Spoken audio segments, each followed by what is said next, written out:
और मेरे प्यारे दोस्तों, जय श्री कृष्णा। कैसे हैं आप? तो क्या आप तैयार हैं एक प्यारे वीडियो के लिए?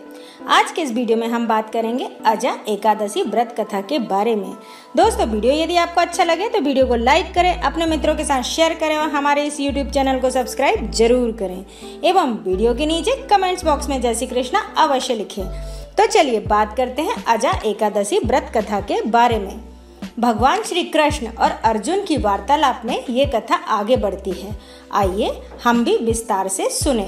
अर्जुन ने कहा, हे पुंडरीकाक्ष, आप कृपा करके मुझे भाद्रपत्र माह से कृष्ण पक्ष की एकादशी के विषय में भी बतलाइए। इस एकादशी का क्या नाम है तथा इसके व्रत का क्या विधान है?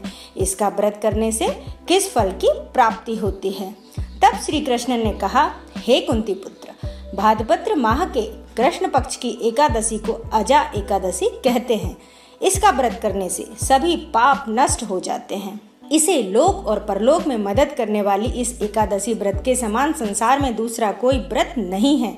अब ध्यान पूर्वक इस एकादशी का महत्व श्रवण करो। पौराणिक काल में भगवान श्री राम के वंश में एक चक्रवर्ती राजा हरिश्चंद्र नाम के एक राजा हुए थे। राजा अपनी सत्यनिष्ठा और ईमानदारी के लिए प्रसिद्ध थे। एक बार देवताओं ने उनकी परीक्षा लेने के लिए योजना बनाई। राजा ने स्वप्न देखा कि ऋषि विश्वामित्र को उन्होंने अपना राजपाट दान कर दिया है।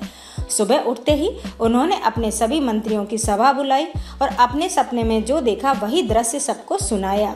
और वहीं पर विश्वामित्र भी थे।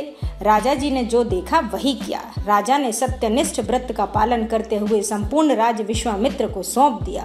दान के लिए दक्षिणा चुकाने हेतु राजा हरिश्चंद्र को पूर्व जन्म के कर्म फल के कारण पत्नी, बेटा एवं खुद को बेचना पड़ा।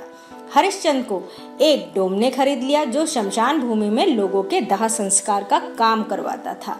स्वयं वह एक चंडाल का दास बन गया। उसने उस चंडाल के यहाँ कफन लेने का काम किया, किंतु उसने इस आपत्ति के काम में भी सत्य का साथ कभी भी नहीं छोड़ा। जब इसी प्रकार उसे कई वर्ष बीत गए तो उसे अपने इस नीच कर्म पर बड़ा दुख हुआ और वह इससे मुक्त होने का उपाय खोजने लगा। वह सदैव इसी चिंता में रहने लगा कि मैं क्या करूं, किस प्रकार इस नीच कर्म से मुक्ति पाऊं। एक बार की बात है, वह इसी चिंता में बैठा था कि गौतम ऋषि उसके पास पहुंचे। हरिश्चंद्र ने उन्हें प्रणाम किया और अपनी दुख भरी कथा सुनाने लगे। राजा हरिश्चंद्र की दुख भरी कहानी सुनकर महर्षि गौतम भी अत्यंत दुखी हुए और उन्होंने राजा से कहा, हे राजन, भादो माह के कृष्ण पक्ष की एकादशी का नाम अजा है। तुम उस एकादशी का विधान पूर्वक व्रत करो तथा रात्रि को जागरण करो। इससे तुम्हारे सभी पाप नष्ट हो जाएंगे। महर्षि गौतम इतना कहकर अलोप हो गए।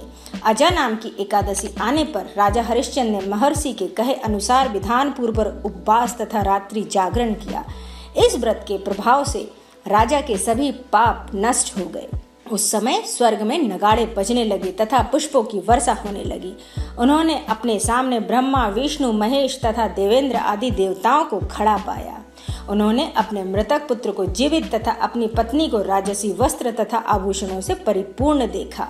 व्रत के प्रभाव से राजा को पुनः अपने राज्य की प्राप्ति हुई। वास्तव में एक ऋषि ने राजा की परीक्षा लेने के लिए यह सब कौतुक किया था, परंतु अजा एकादशी के व्रत के प्रभाव से ऋषि द्वारा रची गई सारी माया समाप्त हो गई और अंत समय में हरिश्चंद्र अपने परिवार सहित स्वर्ग लोक को गया। हे राजन, यह सब अजा एकादशी के व्रत का प्रभाव है। जो मनुष्य इस उपवास को विधान पूर्वक करते हैं तथा रात्रि जागरण करते हैं, उनके सभी पाप नष्ट हो जाते हैं और अंत में वे स्वर्ग को प्राप्त करते हैं। इस एकादशी व्रत की कथा के श्रवण मात्र से ही अश्वमेघ यज्ञ के बराबर प्राप्ति होती है। तो आज के लिए बस इतना ही। उम्मीद है आपसे फिर मिलेंगे एक नए वीडियो के साथ। स्वस्थ रहें, मस्त रहें। जय श्री कृष्णा।